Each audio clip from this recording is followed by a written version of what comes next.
All eyes are on America. It seems that the ongoings of the US are the center of all political discourse. Europeans tune into the theatrics of our elections, cheering or jeering as if they were their own. And how could they not? The actions of American imperialists have wide-reaching consequences for the world. America is the primary bank for the Israeli genocide in Gaza, an umpire for the conflicts between Middle Eastern nations, the primary base of economic and military support for NATO, and the primary exporter of political ideas. It has become clear that the major world hegemon culturally and politically is the US, and that the nations of Europe have decided that it is generally better to acquiesce to its realpolitik than to oppose it. With the looming threat of Russia to the east, Europe remains entrenched in Atlanticism as if the Cold War were still ongoing. Because Europe is so tied up with American values and interests, it is rapidly losing its own identity. Europeans consume American technology. Europeans are consuming American culture. Europeans are consuming American media. Europe's discourse is mirroring that of America. Alain de Benoist was correct when he wrote The American Malady in the 1970s. America is a threat to European independence and identity. The only fruitful ground for the victory of the right is Europe, and in this video, I will demonstrate that the vagaries and abstractions of American culture and politics renders victory there impossible, and moreover that American influence renders European victory more difficult as well. As I said in my video where I deconstructed the concept of Western civilization, America is basically the center of the West. The whole mythology of liberal democracy has its start in 1776, and what has become the general mode of politics for this geographic region reflects that: pluralistic, capitalist, republican, and parliamentary democracy. To say the West is therefore to say primarily America, with all of its attendant ideas and principles. On the right, there is little skepticism regarding the state of affairs. America, though it is multicultural and on its way to white minority status, seems to represent the modernistic ideal of white industriousness and ingenuity. Richard Spencer's Faustian imperialism, if you will. To defend the white race, then, is bound up semantically with the defense of American political and cultural interests. The discourse of right-wing identity politics is thus centered around a comparison of American capitalism and bourgeois lifestyles against the imported folkways and behaviors of non-white peoples who are seen as comparatively backward and provincial. However, this paradigm ratifies the values of a modernist culture which, in many ways, has unraveled the traditional world that the right nominally defends. This was the reason why I found it necessary to deconstruct the notion of the West. Rightists who adopt this paradigm are not defending white peoples, but rather they are defending the abstract and entirely constructed concept of whiteness, which is intrinsically bound up with the bourgeois modern mentality. Contrary to the theories of leftist scholars, whiteness is not equivalent to the white race. Race is a biological concept. It is purely an empirical question of ancestry, not necessarily behavior. Whiteness is a values concept, the belief in or embodiment of the superiority of productive capacity and intellectual pragmatism. It has nothing at all to do with the white race. Much of the project of American conservatives has simply been to construct a moral hierarchy around perceived degrees of whiteness rather than to accept the concept of a nation state. A white nation to conservatives is just a nation of hardworking and enterprising immigrants. The reality is that anyone can have whiteness, but not anyone can be white. The frailty of this concept will become clear in the future as Eastern peoples, particularly China, catch up with the West in terms of industriousness, inventiveness, imperialism, and the domination of nature. At that point, it will become necessary to conceive of an alternative basis from which to defend European peoples racially, politically, and culturally. The era of ideological white supremacy, to what extent it was ever not mythological, is rapidly approaching its end. And those who hitch their evaluation of their own peoples on that dragon of progress, which in reality has no master, will quickly find themselves either having allegiance with foreigners or reevaluating their desiderata. To value one's own people simply because one believes it to be superior is, in fact, a rather faulty loyalty. Failure is not a question of if, but rather a question of when. And the white race, like every race, has the capacity to fail. The real challenge for the right is to find a way to love its own when it doesn't live up to modernist instrumental expectations. The central question becomes clear. Do you love progress, or do you love your own people? If you love progress, then East Asians could be just as progressive as the Europeans. Why not love them instead? There are certainly more of them. If you love your culture, however, if you love your homeland, if you love your family, then there is only one place your loyalties can lie. It is clear then that the notions of progress and nationalism are firmly opposed. It is no mistake that, today, white supremacism is a distinctly American phenomenon. As Alain de Benoist wrote in The American Malady, in America there reigns a cult of success. Americans place no value on the unsuccessful. It is success that justifies one's existence. Likewise, according to the white supremacist worldview, the white race deserves to exist simply because it is better than the other races, which, on their demerits, no longer deserve to exist. Those familiar with the influences on Adolf Hitler will understand, of course, that Hitler's racial views were mostly informed by American eugenicists and white supremacists. This general view is unmistakably bourgeois. The poor do not deserve to have a living. They are poor simply because they are deficient in some way, and deficiency is a license for abandonment or destruction. The logical outcome of the American view is that losers deserve to be losers, and winners deserve to be winners, regardless of the merits of either respective group. Losing is a deserved failure, even if the loser worked harder than anyone else. Winning itself is meritorious, even if one got ahead with unscrupulous means. This is the basis for the American fascination with the archetype of the outlaw, common in Western movies and literature. The outlaw is morally bankrupt, has no organic ties or bonds, and is generally very irresponsible. But he acquires wealth. He evades the law. He outwits his enemies. He is the quintessential successful American, a model for the 20th century's robber barons. The possibility of a nationalism based on omniparticularity, which respects the sovereignty of every people, and which promotes the right of those peoples to have a distinct homeland, is completely antithetical to the American attitude. Much of this implicitly pro-white American right has simply been contingent on defending the concept of the supremacy of whiteness. Elon Musk views America as a sports team with fungible members, and the ultimate goal is to win the international contest in accomplishing economic and technical progress. To this end, anyone who embodies the values and behaviors of whiteness is admissible as an American, even if they might be Indians, East Asians, or Africans. What fundamentally matters to conservatives is their ability to contribute to progress.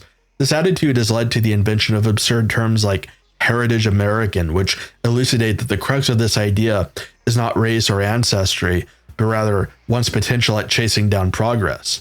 As such, America is a synecdoche of this fading paradigm of whiteness. It started bourgeois, and it will end bourgeois. I do not exaggerate when I say that this country is a total lost cause politically. American culture is more or less the pastiche of whiteness, a mythology of self-made men, individualist cowboys, Randian heroes, and workers who would never deign to advocate for their own interests, for whom work is its own reward. There are no real folkways in contemporary American culture. Of course, one has to acknowledge that there is folk music, there are legends and heroes, there are a few decaying holdouts in Appalachia and Texas, but for the most part, there is little in the way of distinct ethnogenesis in the US, at least not in the same vein as Europe. Instead, there is a complete uniformity. What folk culture does exist is only on the periphery, curiosities that exist for prying minds, rather than a locus of kinship and identity. As a result, America is something of a cultural and ethnic wasteland. It is a veritable melting pot where diversity goes to die. The intellectual threat of America as a center for anti-white ideas cannot be overstated. What rightists call wokeness, which is more or less just anti-white literature, is a distinctly American export. The Frankfurt School, though its members were born in Germany, consolidated its influence in America. The same goes for anthropologist Franz Boas. Stephen Jay Gould, author of The Mismeasure of Man, was American. Ashley Montagu, who was born in England but who became a naturalized U.S. citizen, was the author of Man's Most Dangerous Myth, The Fallacy of Race, as well as The Natural Superiority of Women. Robin DiAngelo, author of White Fragility, is an American. Carol Anderson, author of White Rage, is American. The universities in which leftist oppression morality has expanded into numerous cross-cited papers are American. The birthplace of critical race theory is America. The locus of the civil rights movement was America. The center of the conversation on decolonization is, of course, America.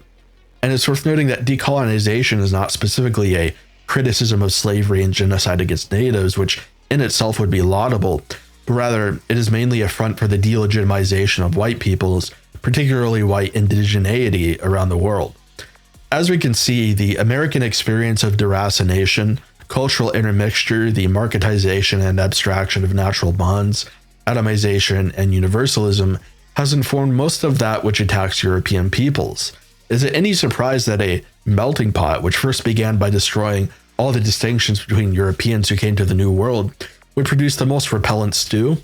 Moreover, much of this is a reaction against what lies at the genesis of American civilization, which is colonialism and genocide. Without that history, and without the cosmopolitan and egalitarian tendencies of liberal thought, America could never have become such a nexus for the dissolution of racial and cultural feeling. The atrocities committed against Native Americans have globally echoed into the future, resounding as an attack against Native whites instead, even if in a collective sense we don't deserve it. It isn't so much that this racial conflict, pathological altruism, and white guilt has come from nowhere. It very much has a historical cause. That cause is the Faustian mania for progress and expansion that drove the original explorers to the New World in the first place, and which America has simply reproduced and strengthened as constructed whiteness. Anti-white leftism is just a providential backlash for the failure of the Apollonian ideal, as Spengler might have phrased it. In other words, because Americans have failed to constrain their appetites for progress, they've destroyed all protective limits that would have secured the existence of European demographics and culture. In a very real way, it has eroded the solidarity the white peoples ought to feel. Instead, it has sublimated in-group preference into a preference for abstract industrial and scientific mastery, which in and of itself has no real ethnic marker. The materialism inherent to the American monoculture is indisputable. Everything worth preserving can be ascribed a monetary value. There's no greater privilege in life than to consume more ostentatiously and conspicuously than other people. The music stars that Americans so venerate, Kanye West, Lady Gaga, and Justin Bieber, are all known for wearing designer clothes, driving luxury cars, and drinking expensive alcohol. They're superior not because they embody any higher values, nor because they represent good role models for persons in society. Rather, they are simply the apex consumers. They are entitled to opulence out of reach for all Americans, and so to them, they appear like gods. Only, these are telluric idols, but Americans want nothing greater. Moreover, as Alain de Benoist wrote, this culture of materialistic cupidity exists alongside an ironic opposition to aristocracy. This circle would be ordinarily impossible to square, but Americans have convinced themselves with a certain mythology that success is earned through hard work, and those who are successful have simply worked harder than others. Lost in this paradigm is the traditional understanding that people do not acquire their talents and abilities, but rather they inherit them, a fact which has largely been borne out by empirical research. Real talent does not necessarily respect class distinctions, even if there is a weak correlation. The so-called American dream is thus simply a fantasy that exists for the purpose of propping up bourgeois power and justifying socially Darwinistic economic inequality. For an American, the notion that an aristocracy deserves its position because it is, in a very real way, more capable of ruling due to its inborn gifts is nonsense. Those fit for rule are those that best embody the demagogic practice of aurism, dirtying one's hands, acquiring wealth by engaging with the market, having an interest in the economic aspects of life. Donald Trump really is the most American candidate who has ever been elected. Not only were his bootstraps fake, but the whole oeuvre of his life has been accumulation. Thus, American politics is by necessity econocentric. There's no sense of a shared heritage, no sense of a common history to preserve, and no sense of higher values. There's not even a sense of blood, which had heretofore existed in European aristocracy. The state exists only to preserve the market, not to preserve a people and its values. Pertinent to this question is the predominance of behaviorism in the American mind. As Julius Evola said in Men Among the Ruins, behaviorism is the American religion. Intellectually, it is perhaps best exemplified in Ludwig von Mises's idea of praxeology, which is the science of economic incentives in the shaping of human choice and behavior. To Mises, people do not act on underlying political or ethical codes, but rather they act in accordance with incentive structures that are either imposed or which naturally exist. In other words, people work because of the negative incentive of starvation, and because of the incentive of wealth accumulation that arises from rational self-benefit. Incentives such as raises and promotions in position and status incentivize people to work harder and continually increase their effort and output. Market incentives such as demand determine what products companies will develop and produce, and in what quantities and to which standard. Mises thus assumes that we only act because external forces are shaping us to act in particular ways. This is very much an inversion of the traditional idea of human behavior, which supposes instead that peoples act volitionally in response to inner laws and certainties. The reason why aristocrats behave well is because they are well bred, in addition to having been educated according to a certain code and model. But an American only behaves well because he believes it is in his interest to do so. If he does not, then it must have been a failure of environmental conditions or incentives. In any case, he is completely blameless, and it is the external forces about him that account for his deficiencies, not the failure of his will or principles. In other words, American behaviorism reduces human beings to animals. The obvious consequence of the behaviorist mentality is the predominance of cynicism. Americans do not believe that political systems based on ideals can ever function because they themselves do not have any ideals beyond flexible commitments which benefit them personally. This is perhaps one of the central reasons why Americans, whether they are liberals or conservatives, generally do not care to have a coherent set of principles or any real foundations for their worldviews. They are simply a sum of incentives and oppositions. As such, Americans cannot in any real way react against the forces of modernity. What passes for reaction in America, and here I'm thinking of neo-reaction and conservatism more generally, is simply a recapitulation of the materially progressive capitalist system. There can be no return to a previous set of values because what constitutes previous to Americans is capitalist liberalism. This is the presentism of Americans. All that exists is the contemporary constellation of incentive structures which can be indefinitely arranged so as to allegedly produce the desired outcome. A deep inner change in the approach that Americans have to politics, philosophy, and culture is moribund for this reason. Americans cannot have an inner change because they have, since the very beginning of the country, externalized everything. But things have actually gotten worse. American conservatives who defend the founding rights and beliefs of the nation have forgotten that the origins of these beliefs was human reason. Instead, they advocate for rights simply because rights benefit them. Conservatives advocate for the First Amendment because they want the right to dominate in politics. They advocate for the Second Amendment because they believe in a hypothetical armed revolution against a socialist government. As for those rights which have a morally progressive character, they balk simply because it doesn't match their desire for dominance. The 19th Amendment is frequently under attack, as is the 14th Amendment, even if these rights extend from the egalitarian ideal derived from human reason that all people are fundamentally equal. Liberalism has already begun as a deviation away from the traditional basis for society in religious justification and morality. And conservatives simply want to complete this deviation toward the direction of a moral system based entirely around group egoism and self-benefit. The phenomenon of court packing exemplifies this fact. Conservatives don't care about the impartial administration of law, which is a fundamentally liberal value, but rather they increasingly believe in a partisan interpretation to the self-benefit of conservatives. Granted, left liberals signal that they want to do this too. The breakdown of the adherence to rational values in America occurs on the left just as much as it does on the right from within the system of liberalism. That isn't to say that natural rights is a desirable doctrine. I think it's not. Rather, the dissolution of natural rights is not occurring in a reactionary direction, but rather in a sort of postmodern direction. Power relations must be reorganized in a way that suits the will of the particular group, whatever it is, and the interests of that group according to externalized incentives that are mere accidents of the particular organization of the political system. At no point do Americans ever have recourse to an absolute set of values nor a consistent point of reference. Everything is driven by the behaviorist complex of incentives and interests. Lastly, I have to briefly note the perfidy of American foreign policy. America has been a drain on the entire globe for most of its existence. It is the primary facilitator of regime change. It is the primary instigator of conflicts around the world. It is the primary exporter of capitalism and democracy to the third world, which I believe is very much deserving of its own independence and sovereignty.